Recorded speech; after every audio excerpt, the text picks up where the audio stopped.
திருச்சமா காலில் விழு. நான் பாட்டுக்கு வேலையை செஞ்சுட்டு போயினே இருக்கேன். நான் பண்ண மாட்டேன். சரி கால் தொட்டு கும்பிட்டு போயினேறேன். அப்படி இல்ல பவ்யமா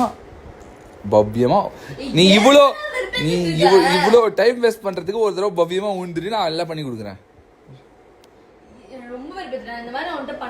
பண்ணிருக்க. சரி இப்ப பண்ணிட்டேன்னா உனக்கு நடக்கும் வேலை. இல்லைன்னா போ.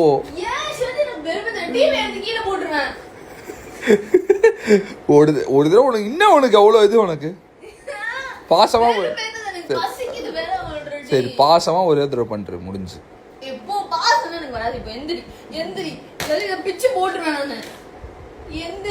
ஒரு தடவை தொட்டு கும்பிடுறதுல உனக்கு என்ன உனக்கு அவ்வளோ ஒரு ஈகோ. இந்த மாதிரியான அப்டேட்ஸ்க்கு கலாட்டா பைட்ஸ் சேனலுக்கு சப்ஸ்கிரைப் பண்ணுங்க. பக்கத்தில் இருக்க பெல் ஐகானை கிளிக் பண்ணுங்க. தேங்க்யூ.